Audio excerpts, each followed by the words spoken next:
Je m'appelle Carolina Menet et pendant 28 ans de ma vie, j'ai été absolument convaincu que les catholiques étaient des idolâtres.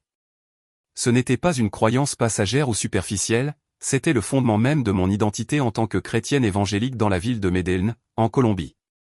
J'ai grandi dans le quartier de Buenos Aires, au sein d'une famille qui avait abandonné l'église catholique 2 générations auparavant. Dès mon enfance, on m'a enseigné qu'adorer des images était un péché, que prier Marie ôtait la gloire au Christ, et que les saints n'étaient que des personnes mortes sans aucun pouvoir d'intercession. Chaque dimanche, dans notre congrégation de plus de 300 personnes, je dirigeais le groupe de louanges avec ma guitare. Après l'adoration, je témoignais souvent de la manière dont Dieu m'avait libéré des chaînes du catholicisme qui, selon moi, asservissait tant de Colombiens.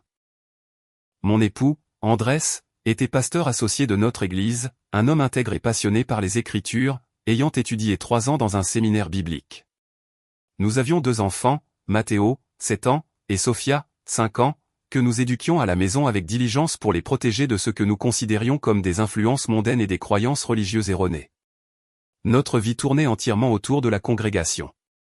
Les lundis, nous avions une réunion de leaders, les mercredis, un culte de prière, les vendredis, un groupe de jeunes, les samedis, nous rendions visite aux malades et aux nouveaux croyants. Et les dimanches, nous avions 2 services, un le matin et un l'après-midi. J'étais heureuse de cette routine. Je sentais que j'accomplissais le dessein de Dieu pour ma vie et je croyais sincèrement être dans la vérité absolue, tandis que des millions de catholiques vivaient dans l'erreur. Le conflit qui allait changer ma vie pour toujours commença un après-midi de septembre de l'année dernière.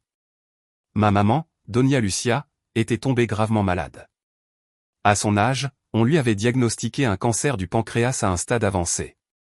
Les médecins de l'hôpital Pablo Tobón Uribe furent clairs, il lui restait peut-être 3 ou 4 mois à vivre. Ma maman, bien qu'ayant fréquenté notre église évangélique pendant plus de 20 ans, n'avait jamais complètement abandonné certaines pratiques catholiques. Elle gardait un chapelet sous son oreiller. Elle avait une image de la Vierge du Carmel dans son portefeuille et parfois, quand elle pensait que personne ne la voyait, elle remuait les lèvres en prière en utilisant ces perles que je méprisais tant. Je lui avais toujours dit que c'était du syncrétisme, qu'elle ne pouvait pas mélanger l'évangile pur avec des superstitions catholiques, mais elle me regardait avec ses yeux fatigués et se contentait d'acquiescer sans rien dire. Lorsque la maladie progressa et que la douleur devint insupportable, maman me demanda quelque chose qui me brisa le cœur, mais me remplit aussi d'indignation. D'une voix faible, allongée dans son lit au 2e étage de notre maison où nous l'avions installée pour en prendre soin, elle me prit la main et me dit, « Ma fille, je sais que tu n'es pas d'accord, mais je veux que tu me ramènes un petit prêtre pour me confesser. Je veux recevoir la communion. Je veux qu'on me donne l'onction des malades. Je vais bientôt mourir et j'ai besoin de faire la paix avec Dieu à ma manière. » Je me sentis comme si on m'avait donné un coup de poing dans l'estomac. Je lui répondis en essayant de contrôler ma voix, « Maman, tu es déjà en paix avec Dieu. Tu as accepté Jésus comme ton sauveur il y a des années. Tu n'as pas besoin de rituels catholiques. C'est revenir en arrière. C'est renier tout ce que nous avons appris. » Elle ferma les yeux et une larme roula sur sa joue ridée. « Carolina, je n'ai jamais cessé d'être catholique dans mon cœur. Je l'ai fait pour ton père, pour vous, pour la famille. Mais maintenant que je vais rencontrer mon Créateur, je veux partir comme ce que j'ai toujours été. » Cette nuit-là, j'en parlais à Andrés et au pasteur principal de notre église, le pasteur Rodrigo, un homme de 50 ans qui dirigeait la congrégation depuis plus de 2 décennies. Tous 2 furent catégoriques. Nous ne pouvions pas permettre à un prêtre catholique d'entrer chez nous pour accomplir ce qu'ils appelaient des rituels païens. Le pasteur Rodrigo cita des versets sur le fait de ne pas revenir en arrière après avoir connu la vérité, de ne pas participer aux œuvres infructueuses des ténèbres. « Sœur Carolina, me dit-il d'une voix grave et autoritaire, votre mère est confuse par la maladie et la douleur. Satan profite de sa faiblesse pour la ramener à l'erreur. Vous devez être forte et la protéger spirituellement. Ne permettez à aucun prêtre d'entrer dans votre foyer. Priez pour elle, jeûnez pour elle, mais restez ferme dans la vérité. » Pendant les 2 semaines suivantes, ma mère me demanda 3 fois de plus d'appeler un prêtre. Chaque fois, je refusais avec des arguments bibliques, avec tendresse, mais avec fermeté. Je lui lisais les Écritures, priais pour elle, invitais les anciens de l'Église à lui imposer les mains, mais elle se contentait de fermer les yeux et d'acquiescer en silence, de plus en plus pâle, de plus en plus distante. Je peux voir maintenant, le cœur brisé par le repentir, que je refusais à ma propre mère de mourir en paix. Mais à ce moment-là, j'étais absolument convaincu que je sauvais son âme éternelle. L'incident qui déclencha tout se produisit un samedi matin. Ma sœur cadette, Daniela, qui s'était éloignée de l'église depuis des années et maintenait sa foi catholique, bien que peu pratiquante, arriva très tôt à la maison. J'entendis des voix dans la chambre de maman et monter les escaliers en courant. Quand j'entrai, je trouvai Daniela avec un chapelet dans les mains, priant à voix basse près du lit, et ma mère pleurait doucement, serrant entre ses doigts tremblants une image de la Vierge Marie. Quelque chose en moi se brisa. Ce ne fut pas une réaction calculée ou réfléchie, ce fut de l'émotion pure, des années d'endoctrinement évangélique éclatant d'un coup. J'arrachai le chapelet des mains de ma sœur avec tant de force que la chaînette se rompit et les perles roulèrent sur le parquet. Je pris l'image des mains de ma mère, qui gémit de douleur car, sans le vouloir, je lui tirai le bras où elle avait le cathéter intraveineux. Ça suffit, criai-je d'une voix que je ne reconnaissais pas comme la mienne. C'est fini aujourd'hui. Je ne permettrai plus que l'on apporte de l'idolâtrie dans cette maison. Ma sœur me regarda, les yeux grands ouverts, effrayée par ma réaction. Maman essayait de dire quelque chose, mais sa voix sortait à peine. J'étais toujours furieuse, tremblante, avec les perles du chapelet dans une main et l'image dans l'autre. Vous savez ce que c'est, continuai-je en criant, brandissant l'image de Marie en l'air. C'est juste du papier, c'est juste de l'encre. Marie n'était qu'une femme. Une femme bénie, oui, mais seulement une femme. Elle ne peut pas vous écouter, elle ne peut pas vous aider, elle ne peut rien faire parce qu'elle est morte. Le seul médiateur entre Dieu et les hommes est Jésus-Christ. Pourquoi est-ce si difficile à comprendre? Daniela se leva, tremblante elle aussi, mais de colère. Tu es une fanatique, Carolina, une fanatique sans cœur. Regarde, ta maman est en train de mourir et tout ce qu'elle veut, c'est un peu de paix spirituelle à sa manière, et tu le lui refuses. C'est ce que t'enseigne ta religion, d'être cruel envers ta propre mère. J'étais sur le point de répondre quand j'entendis un son qui me glaça le sang. Maman était en train d'avoir des convulsions. Elle commença à se secouer dans son lit. Ses yeux se révulsèrent et de la mousse sortit de sa bouche. Daniela courut appeler l'ambulance tandis que je restais paralysé, tenant toujours le chapelet brisé et l'image froissée dans mes mains. Les ambulanciers arrivèrent en 15 minutes qui parurent des heures. Ils stabilisèrent maman et l'emmenèrent d'urgence à l'hôpital. Pendant le trajet en ambulance, j'étais assise à côté d'elle, la voyant si fragile, si petite sur cette civière, connectée à l'oxygène et au moniteur. Et tout ce que je pouvais penser, c'était, mon Dieu, qu'ai-je fait?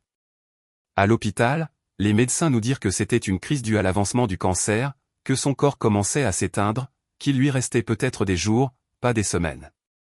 Cette nuit-là, après qu'elle fut admise en soins palliatifs, je restais seul dans la salle d'attente du 3e étage. Il était environ 2 heures du matin. Andrés avait ramené les enfants à la maison parce que Matteo était très effrayé de voir sa grand-mère ainsi. Daniela ne me parlait plus. Je sortis de mon sac l'image froissée de la Vierge Marie que j'avais gardée sans savoir pourquoi. Je la regardais sous la lumière fluorescente de la salle d'attente. C'était une image simple de Marie avec l'enfant Jésus dans les bras. Je ne sais pas ce que j'espérais ressentir. De la colère, du mépris, mais ce que je ressentis fut un vide profond. Je me retrouvais à penser, si ce n'est que du papier, si Marie n'était qu'une femme, pourquoi ma maman, dans ces derniers jours, trouvait-elle tant de consolation en cela? Pourquoi des millions de personnes dans le monde entier ressentent-elles la même chose? Pour la première fois de ma vie, je me permis de considérer que peut-être, juste peut-être, j'avais tort sur quelque chose. Je m'endormis sur cette chaise en plastique inconfortable de la salle d'attente, l'image toujours dans ma main. Je ne sais pas combien de temps s'écoula, mais je me réveillai en sursaut d'un rêve très vif. Dans le rêve, j'étais chez moi, dans la chambre de ma maman, mais tout était baigné d'une lumière dorée très douce. Ma maman était assise sur son lit, mais elle n'avait pas l'air malade. Elle paraissait jeune, comme sur les photos de quand elle avait 30 ans, et à côté d'elle, il y avait une femme vêtue de blanc et de bleu. Je ne peux pas dire que j'ai vu son visage clairement, mais elle émanait une paix si profonde que je sentis ma poitrine s'ouvrir. La femme me tendit la main et quand je la pris, je ressentis un amour si grand, si inconditionnel, si maternel, que je me mis à pleurer. Elle ne prononça pas de mots audibles, mais dans mon cœur, j'entendis clairement « Laisse-la venir à moi. Ne ferme pas le chemin à ta mère. » Je me réveillai avec de vraies larmes coulant sur mon visage.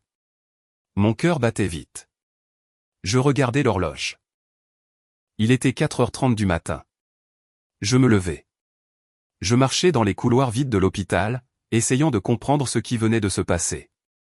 Ce n'était qu'un rêve, me dis-je. Juste un rêve produit par le stress et la fatigue.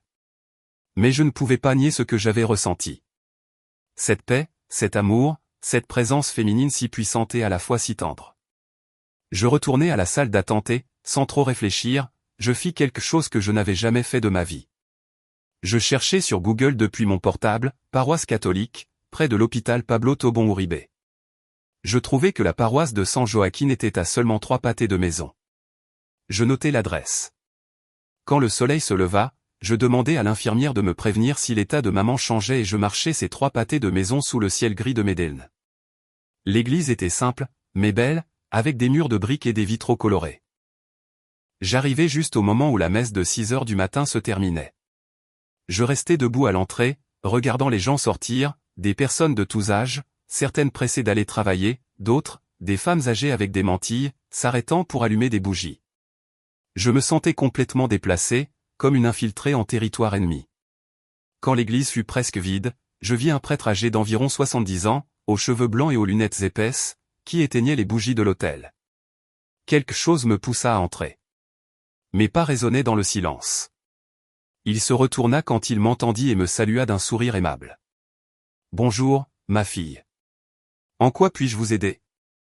Sa voix était douce, paternelle, non menaçante comme je m'y attendais. Toutes mes défenses préparées, tous mes arguments théologiques s'évanouirent, et je m'effondrai simplement. Je me mis à pleurer là, au milieu de l'église, devant ce prêtre inconnu. « Père, dis-je entre deux sanglots, je crois que j'ai fait beaucoup de mal à ma maman. » Le père Hernán, c'est ainsi qu'il s'appelait, me conduisit à m'asseoir sur l'un des bancs du devant. Il ne m'interrompit pas, ne me jugea pas, il écouta simplement pendant que je lui racontais tout. Mon passé évangélique, ma conviction que les catholiques se trompaient, comment j'avais refusé à ma mère ses derniers vœux, l'incident du chapelet, les mots blessants que je lui avais dit, le rêve que je venais d'avoir. Je parlais pendant presque une demi-heure sans m'arrêter. Quand j'eus fini, je me sentais épuisé, mais aussi étrangement soulagé. Le père Hernán resta silencieux un instant comme s'il méditait, puis il me dit, « Carolina, le fait que vous soyez ici, le fait que ce qui s'est passé vous fasse mal, montre que l'Esprit Saint travaille dans votre cœur. Votre maman n'a pas besoin de votre théologie parfaite, elle a besoin de votre amour et elle a besoin de mourir en paix avec Dieu selon sa conscience, pas selon la vôtre. » Ces paroles furent comme un baume et comme une épée en même temps. Elles me confrontèrent, mais avec amour. Je lui demandai d'une voix tremblante, « Père, iriez-vous à l'hôpital la voir ? Je sais que je n'ai pas le droit de le demander. Je sais que j'ai été terrible avec tout ce qui est catholique, mais elle est en train de mourir et moi. Moi, je veux juste qu'elle soit en paix. » Le père Hernán posa sa main ridée sur la mienne. « Bien sûr que j'irai, ma fille. Donnez-moi l'adresse et le numéro de chambre. J'irai ce matin même. » Je me sentis submergé de gratitude. « Mais, père, dis-je hésitante, vous devez savoir que je ne suis pas catholique. Je ne suis pas encore sûr de beaucoup de choses. Je ne veux pas que vous pensiez que cela signifie que je... » Il m'interrompit avec un sourire. « Ne vous inquiétez pas pour cela maintenant. L'important, c'est votre maman. Les doutes de foi se travaillent avec le temps, avec l'étude, avec la prière. Une chose à la fois. » Je retournai à l'hôpital le cœur plus léger, mais aussi terrifié par ce que j'avais fait. Que dirait Andrés, le pasteur Rodrigo, les frères de la congrégation? Je venais d'inviter un prêtre catholique à donner les derniers sacrements à ma mère.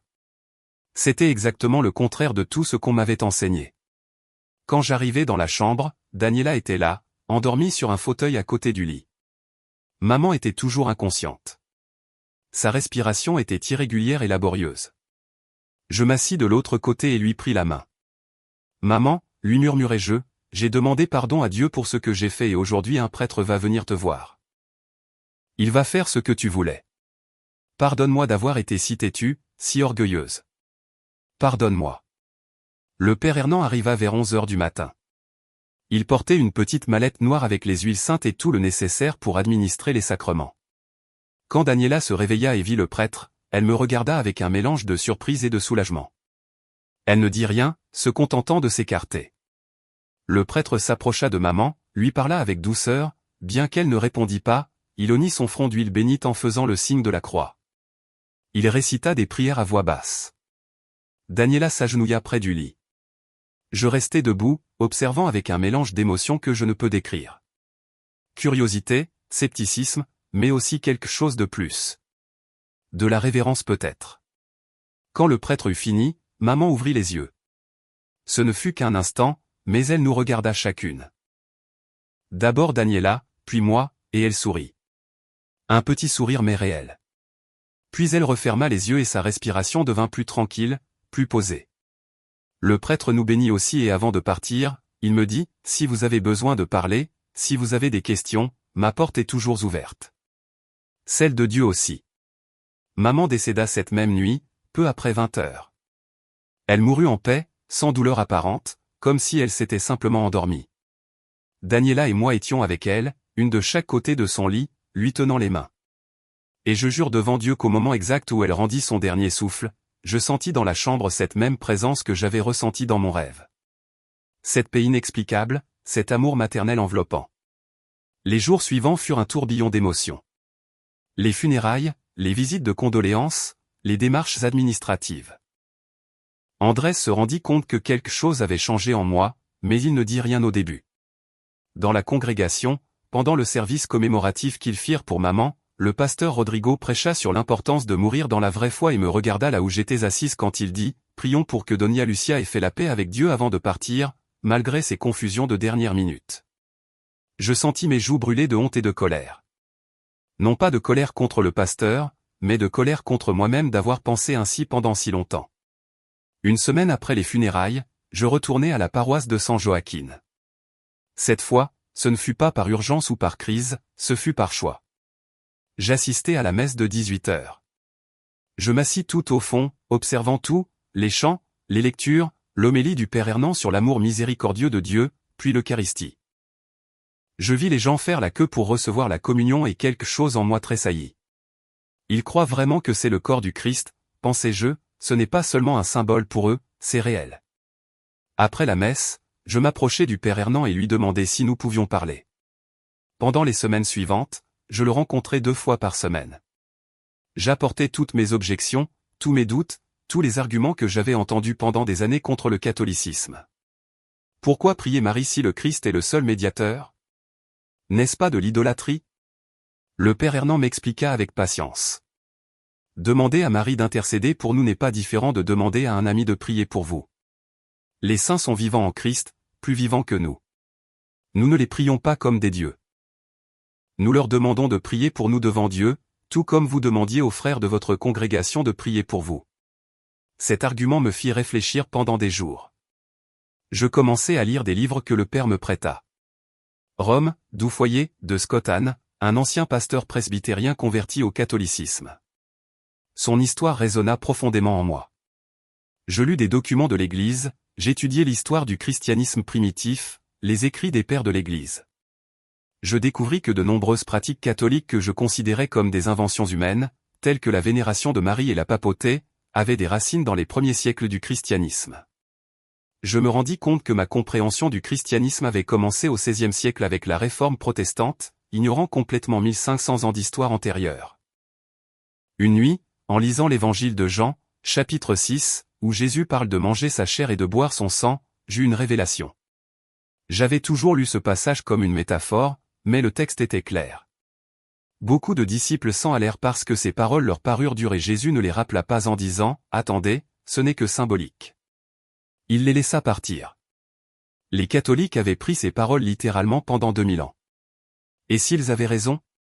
Et si l'Eucharistie était réellement le corps et le sang du Christ? L'idée me parut à la fois étonnante et terrifiante. Je n'avais rien dit de tout cela à Andrés, mais il n'était pas idiot. Il remarqua que je ne participais plus activement au service de l'Église. Il remarqua que je passais plus de temps seul à lire. Une nuit, il me confronta. « Carolina, qu'est-ce qui se passe avec toi? Depuis la mort de ta maman, tu es distante, distraite. À l'Église, il semble que tu sois physiquement là, mais ton esprit est ailleurs. » Je m'assis sur notre lit et décidai d'être honnête. « Andrés, j'ai étudié, j'ai remis en question des choses. » Il pâlit. « Quel genre de choses ?» Je respirai profondément. « Des choses sur le catholicisme, sur le fait que nous nous sommes peut-être trompés sur certaines de nos croyances. La conversation qui suivit fut l'une des plus difficiles de ma vie. Andrés était horrifié. Il me rappela tout ce que nous avions construit ensemble, notre ministère, notre réputation dans la congrégation. Te rends-tu compte de ce que tu dis? Vas-tu jeter par-dessus bord des années de service à Dieu pour une crise émotionnelle après la mort de ta maman? J'essayais de lui expliquer que ce n'était pas une crise émotionnelle, que j'avais étudié sérieusement, que j'avais des questions légitimes qui méritaient des réponses honnêtes, mais il ne voulait pas écouter. Il finit par dire qu'il en parlerait au pasteur Rodrigo, que j'avais besoin de conseils spirituels, que Satana profitait de mon moment de vulnérabilité. Le lendemain, le pasteur Rodrigo me convoqua dans son bureau. Ce fut une réunion inconfortable de 2 heures où il cita écriture après écriture, me rappela les dangers de l'apostasie, m'avertit de la tromperie de l'ennemi. Je lui expliquai mes doutes, mes questions sur l'Eucharistie, sur Marie, sur l'histoire de l'Église. Il rejeta tout comme des traditions d'hommes et me donna une liste de livres apologétiques évangéliques à lire. Je sortis de cette réunion plus confuse que jamais, mais aussi avec une clarté grandissante. Il ne voulait pas que je pose des questions. Il voulait que j'accepte des réponses préemballées sans chercher par moi-même. Le point de rupture arriva un dimanche matin pendant le service. Nous chantions des chants d'adoration et je jouais de la guitare comme toujours, mais mon cœur n'y était pas.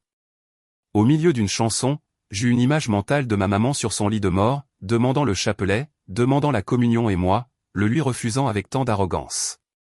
Je sentis que je m'étouffais. Je posai la guitare sur son support, descendis de la plateforme et sortis de l'église. J'entendis des murmures derrière moi, mais je ne m'arrêtai pas. Je montai dans ma voiture et conduisis sans but dans les rues de Medellín, pleurant sans contrôle. Je me retrouvai, sans l'avoir planifié, devant la basilique de Notre-Dame de la Candelaria au centre de la ville. C'était un bâtiment imposant que j'avais vu des centaines de fois, mais dans lequel je n'étais jamais entré. Je me garai et entrai. La basilique était pleine de monde. C'était un dimanche matin et il y avait la messe. Je restai debout au fond, regardant l'autel, les bougies, les statues, l'énorme crucifix qui dominait l'espace, tout ce qu'on m'avait appris à mépriser. Mais à ce moment-là, tout ce que je ressentis fut de la beauté, une beauté qui pointait au-delà d'elle-même vers quelque chose de transcendant, vers quelqu'un de transcendant.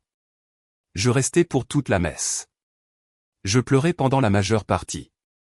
Non pas des larmes de tristesse, mais de quelque chose que je ne peux nommer complètement. Soulagement, libération, rencontre. Quand le prêtre éleva l'hostie pendant la consécration et que les gens s'agenouillèrent, je m'agenouillai aussi. Je ne savais pas ce que je faisais exactement, mais je savais que j'étais en présence du sacré. Après la messe, j'allumai une bougie pour la première fois de ma vie. Je la plaçai devant une image de Marie avec l'enfant Jésus dans les bras et je lui parlais, non comme une déesse, mais comme je parlerais à ma propre mère. Aide-moi à comprendre. Aide-moi à trouver le chemin. Si ton fils est vraiment ici, si c'est vraiment son église, aide-moi à le voir. Les mois suivants furent incroyablement difficiles. Andrés et moi étions pratiquement séparés, bien que nous vivions sous le même toit. Il était devenu froid, distant et passait plus de temps à l'église qu'à la maison. Les enfants sentaient la tension, bien qu'ils ne comprenaient pas exactement ce qui se passait. J'avais abandonné tous mes ministères dans la congrégation et n'assistais plus au service. Les gens me regardaient avec pitié ou avec jugement quand ils me croisaient dans la rue. Certains frères essayèrent de me sauver en me rendant visite avec des bibles et des traités. Une sœur aînée me dit en pleurant que je perdais mon salut. Un autre leader m'avertit que j'ouvrais la porte aux démons dans ma vie. Mais plus j'étudiais, plus j'étais convaincu d'avoir trouvé la vérité, ou plutôt que la vérité m'avait trouvé. Je lus la Bible entière sous une nouvelle perspective, voyant des références à l'Eucharistie, au sacerdoce ministériel, à l'autorité de l'Église que j'avais auparavant négligée ou réinterprétée pour quel cadre avec ma théologie évangélique. Je commençai des cours de catéchisme pour adultes à la paroisse de San Joaquín. J'appris les 7 sacrements, l'année liturgique, la communion des saints. Chaque chose que j'apprenais me remplissait d'émerveillement et de joie. Un après-midi, le père Hernand me conduisit à la chapelle d'adoration perpétuelle qui se trouvait dans la paroisse. Nous entrâmes en silence. Au centre du petit autel, il y avait un ostensoir doré avec l'hostie consacrée exposée. Il y avait 2 ou 3 personnes agenouillées sur les bancs, priant en silence. Le père m'indiqua de m'asseoir puis me laissa seul. Je restai là, regardant cette hostie blanche derrière le verre de l'ostensoir et pour la première fois de ma vie, je crus de tout mon cœur que je regardais Jésus. Pas un symbole de Jésus, mais Jésus lui-même réellement présent, corps, sang, âme et divinité. Je m'agenouillai et pleurai. Je pleurais toutes les années que j'avais passées sans connaître ce cadeau. Je pleurais d'avoir appelé idolâtrie quelque chose de si sacré. Je pleurais de gratitude d'avoir été mené jusqu'ici. Ma conversion officielle eut lieu 9 mois après la mort de ma maman, pendant la veillée pascale. Ce fut la cérémonie la plus belle de ma vie. J'avais fait ma première confession sacramentelle quelques jours auparavant et ce fut libérateur de pouvoir remettre formellement à Dieu, par le ministère du prêtre, tous les fardeaux que j'avais portés pendant des années. Je reçus la confirmation et la première communion cette nuit de Pâques. Quand le Père Hernan plaça l'hostie dans mes mains et dit « Le corps du Christ », et que je répondis « Amen », je sentis que toute ma vie m'avait préparé à ce moment. Ma sœur Daniela était là, pleurant de joie. Quelques nouveaux amis catholiques que j'avais faits étaient également présents. Andrés ne vint pas. Il avait demandé le divorce 2 mois auparavant. Je ne vais pas mentir et dire que tout a été facile depuis. Le divorce fut douloureux. Perdre la plupart de mes amitiés de la congrégation évangélique fut difficile. La bataille juridique pour la garde de Matteo et Sofia fut déchirante. Andrés argua devant le juge que j'avais changé drastiquement, que ma conversion religieuse démontrait une instabilité émotionnelle, que les enfants avaient besoin de la structure et de la cohérence qu'ils pouvaient fournir. Grâce à Dieu, le juge vit au-delà des préjugés religieux et accorda la garde partagée. Mes enfants ont maintenant 2 foyers, 2 réalités religieuses différentes. Je respecte le droit d'Andrés de les élever dans sa foi et lui, après des mois de tension, a appris à respecter que, lorsque les enfants sont avec moi, nous assistons à la messe et prions le chapelet ensemble. Matteo, qui a maintenant 8 ans, me posa une question il y a quelques semaines qui me brisa le cœur et me remplit d'espoir en même temps. Il me dit, « Maman, papa et toi adorez le même Dieu. » Je lui répondis avec toute honnêteté, « Oui, mon amour. Ton papa et moi adorons le même Jésus. Nous avons juste des manières différentes de comprendre certaines choses sur la façon de le suivre, mais l'amour de Dieu est plus grand que nos différences. » Il sembla satisfait de cette réponse. Sofia, 6 ans, est plus simple dans sa foi. Elle adore allumer des petites bougies à l'église et dit qu'elle aime parler à la « Dame Marie » parce qu'elle est jolie et a l'air bonne. Ces mots innocents me rappellent que la foi, en son essence, doit avoir quelque chose de cette simplicité enfantine. Économiquement, cela a été un ajustement énorme. Dans la congrégation évangélique, Andrés recevait un salaire en tant que pasteur associé et je recevais une allocation pour diriger la louange et coordonner les groupes de femmes. Maintenant, je travaille comme assistante administrative dans une entreprise de logistique et je gagne à peine de quoi payer le loyer d'un petit appartement dans le quartier de Laurel. Mais j'ai appris que la paix spirituelle n'a pas de prix. Je préfère vivre avec juste assez dans la vérité que vivre dans l'abondance dans la confusion. La communauté catholique de la paroisse de San Joaquín m'a accueilli avec un amour que je n'aurais jamais imaginé. Doña Marta, une dame de 70 ans qui est dans la paroisse depuis plus de 50 ans, est devenue ma mentor spirituelle. Elle m'a appris à prier le chapelet correctement, à comprendre la signification de chaque mystère, à méditer sur la vie du Christ à travers les yeux de sa mère. Elle m'a expliqué que Marie ne nous éloigne pas de Jésus, mais nous conduit directement à lui, comme elle l'a fait aux noces de Cana quand elle a dit aux serviteurs, « Faites tout ce qu'il vous dira ». Cette phrase est devenue la devise de ma nouvelle vie. J'ai commencé à servir dans le ministère de catéchèse de la paroisse, enseignant aux enfants de première communion. C'est ironique que je forme maintenant des enfants catholiques alors qu'il y a seulement 1 an et demi, je considérais le catholicisme comme une hérésie. Mais je peux enseigner avec conviction parce que j'ai moi-même traversé le processus de découverte de ces vérités. Les enfants me posent parfois des questions difficiles et j'adore quand ils me défient parce que cela m'oblige à approfondir ma propre compréhension de la foi. L'un des plus grands cadeaux de ma conversion a été de découvrir la richesse des saints. Pendant des années, j'ai pensé que les vénérer étaient de l'idolâtrie, que c'était enlever la gloire à Dieu. Maintenant, je comprends que les saints sont simplement des frères et sœurs aînés dans la foi qui nous montrent comment vivre radicalement pour le Christ. Je suis devenu particulièrement dévoué à Sainte Thérèse d'Avila car elle a également eu une rencontre profonde avec Dieu qui a complètement transformé sa vie. Je lis ses écrits et je m'identifie à sa passion, à ses doutes, à son désir ardent de connaître Dieu plus profondément. Mais surtout, ma relation avec Marie a été transformatrice. Je ne la vois plus comme une menace pour ma relation avec Jésus, mais comme le chemin le plus sûr vers lui. Je prie le chapelet toutes les nuits après avoir couché mes enfants.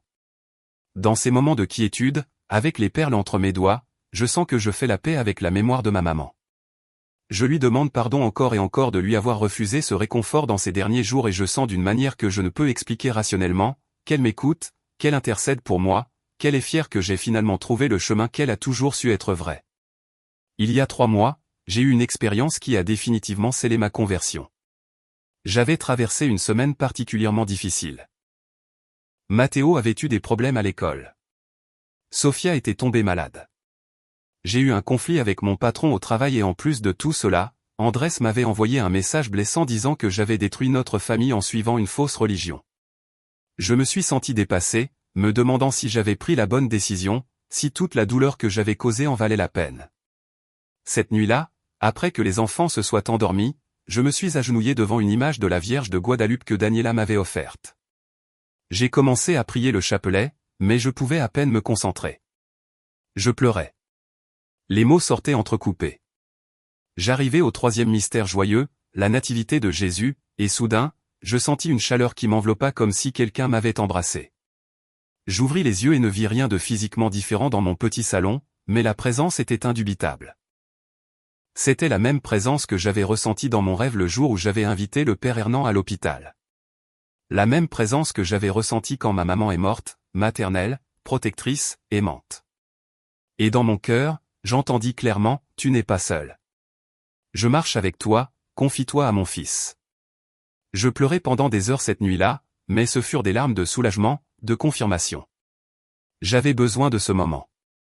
J'avais besoin de savoir que je n'étais pas folle, que je n'avais pas tout imaginé, que ma conversion n'avait pas été seulement une réaction émotionnelle à la mort de ma maman, mais un véritable appel de Dieu. Depuis cette nuit, bien que les défis extérieurs n'aient pas disparu, j'ai une paix intérieure qui dépasse toute compréhension, comme dit saint Paul. L'une des choses les plus difficiles à expliquer à mes anciens frères évangéliques, c'est que je ne sens pas avoir abandonné Jésus. Au contraire, je sens que je l'ai trouvé d'une manière plus pleine, plus profonde, plus réelle. L'Eucharistie a tout changé pour moi. Maintenant, je peux recevoir le Christ non seulement spirituellement, mais physiquement dans mon propre corps. C'est une intimité avec Dieu que je n'ai jamais expérimentée pendant mes années d'évangélique. Chaque dimanche, quand je m'agenouille pour recevoir la communion, je me souviens des paroles de Jésus, « Celui qui mange ma chair et boit mon sang demeure en moi et moi en lui. » C'est littéral, c'est réel, c'est le plus grand miracle qui se produit chaque jour sur chaque autel catholique du monde. J'ai aussi appris la valeur de la confession sacramentelle. Au début, j'ai eu beaucoup de mal avec l'idée de confesser mes péchés à un prêtre. Je peux me confesser directement à Dieu, pensais-je. Et c'est vrai, nous le pouvons. Mais il y a quelque chose de profondément guérisseur à entendre, de la voix audible, des lèvres d'un représentant du Christ, les mots « Je vous absous de vos péchés ». C'est la même autorité que Jésus a donnée aux apôtres quand il leur a dit « À ceux à qui vous pardonnerez les péchés, ils leur seront pardonnés ». Ce n'est pas le prêtre qui pardonne par son propre pouvoir, mais le Christ agissant à travers lui. Comprendre cela fut libérateur. Ma sœur Daniela et moi sommes devenus très proches. Elle, qui s'était éloignée de la pratique religieuse pendant des années, est revenue à l'église motivée par ma conversion. Elle m'a dit quelque chose qui m'a ému aux larmes. Carolina, te voir tout quitter pour chercher la vérité, te voir t'humilier et admettre que tu t'étais trompée, te voir embrasser une foi que tu méprisais auparavant. Cela m'a montré que Dieu est réel et que sa vérité vaut n'importe quel prix. Maintenant, nous allons ensemble à la messe le dimanche quand je n'ai pas les enfants. Nous prions le chapelet au téléphone quand l'une de nous deux traverse des moments difficiles. Nous visitons la tombe de maman le 15 de chaque mois et lui apportons des fleurs. Nous la remercions de nous avoir enseigné, chacune à sa manière, la fidélité à la foi. J'ai essayé de maintenir quelques ponts avec la communauté évangélique, surtout avec les personnes qui ont été sincèrement aimables avec moi pendant des années.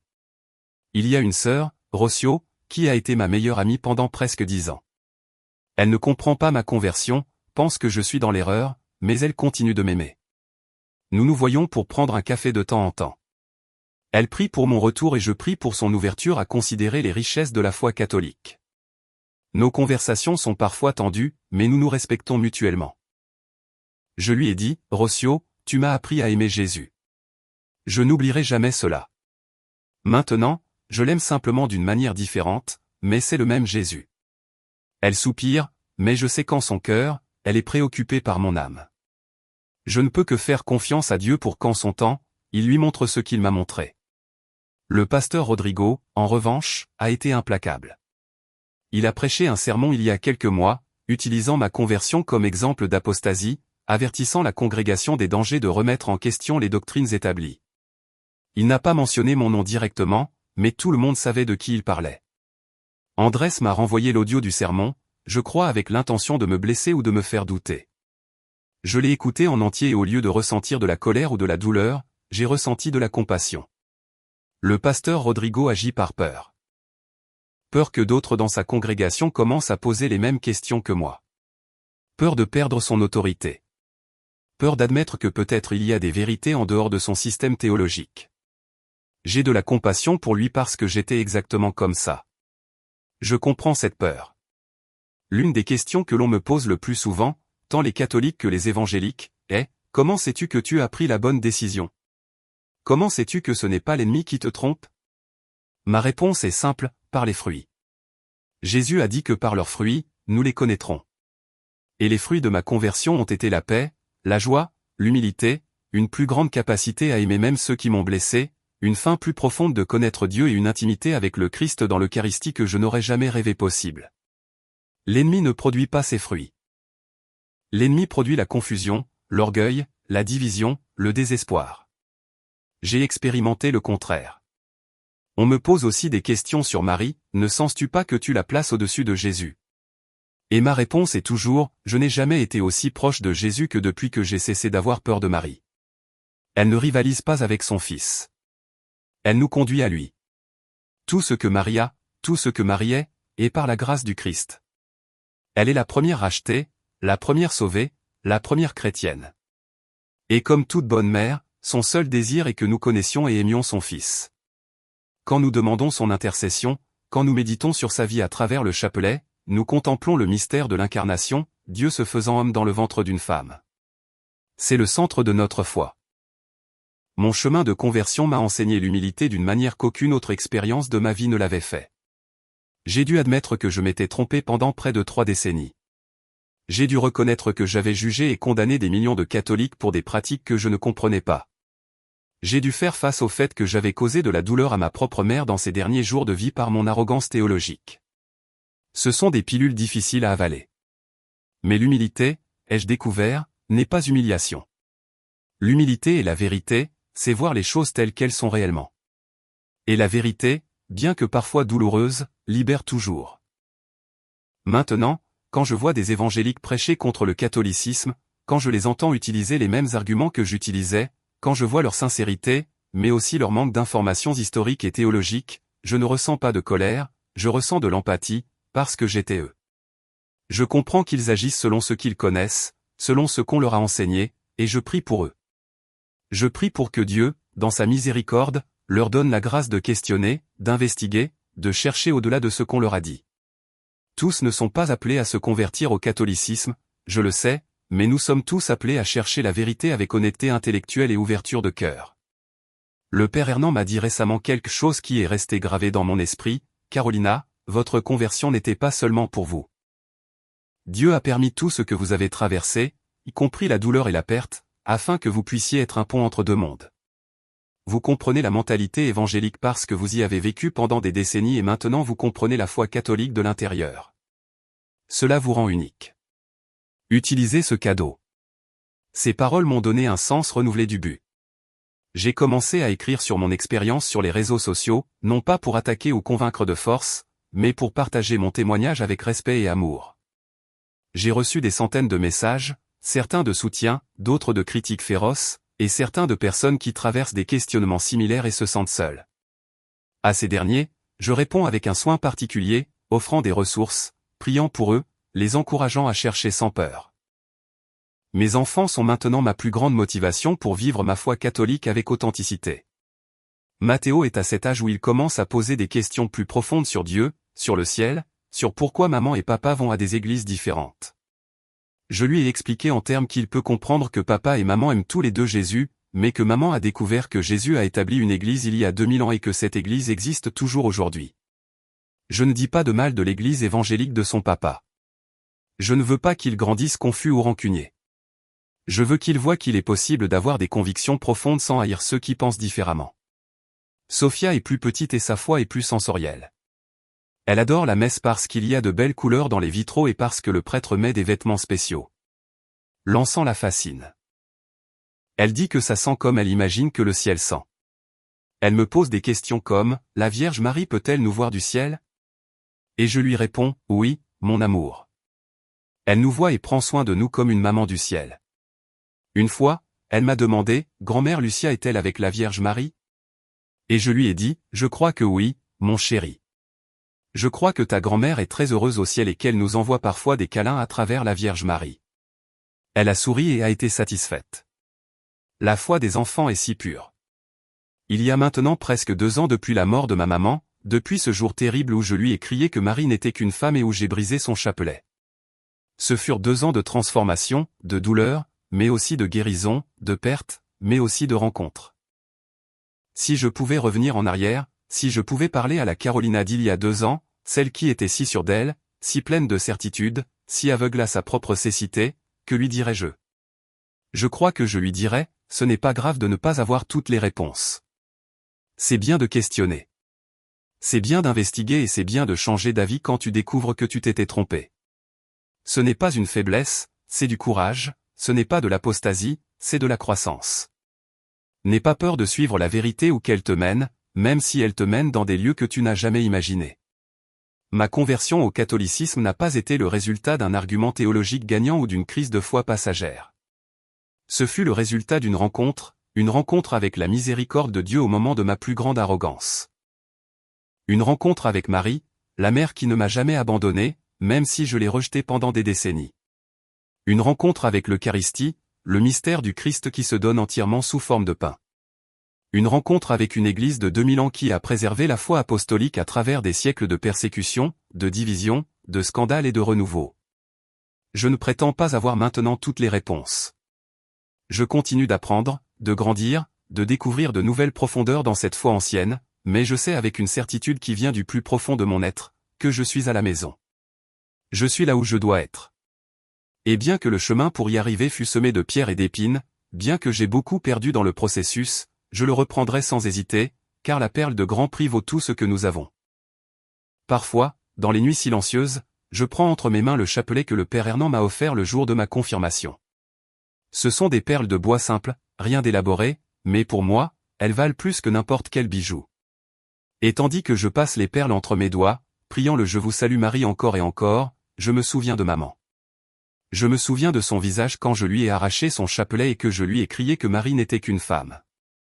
Et je lui demande pardon encore une fois et je lui dis merci. Merci de ne pas avoir renoncé à sa foi. Merci de persister dans ses croyances, même si elle était entourée de gens qui la pressaient de les abandonner. Merci de m'avoir demandé dans ces derniers jours ce qui allait finalement me conduire à découvrir la vérité. Je crois fermement que ma maman a intercédé pour moi depuis le ciel. Je crois qu'elle, avec Marie, a supplié pour ma conversion.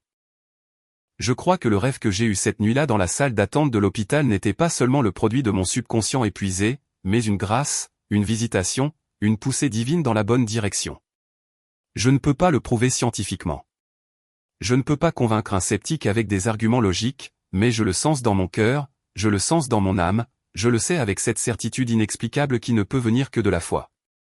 Et quand je pense au jour où j'arriverai à la fin de ma propre vie, j'imagine franchir le seuil de l'éternité et voir là, m'attendant à bras ouverts, ma maman est, à côté d'elle, resplendissante dans sa gloire, Marie, la mère de Dieu et notre mère, et entendre les paroles que tout chrétien aspire à entendre, bien fait, bonne et fidèle servante, entre dans la joie de ton Seigneur. Tel est mon destin, telle est mon espérance. Telle est la promesse pour laquelle il vaut la peine de tout perdre. Mon histoire n'est pas parfaite. Elle n'a pas une fin de conte de fées où tout le monde se convertit et vit heureux pour toujours. Andrés est toujours évangélique et le sera probablement toute sa vie.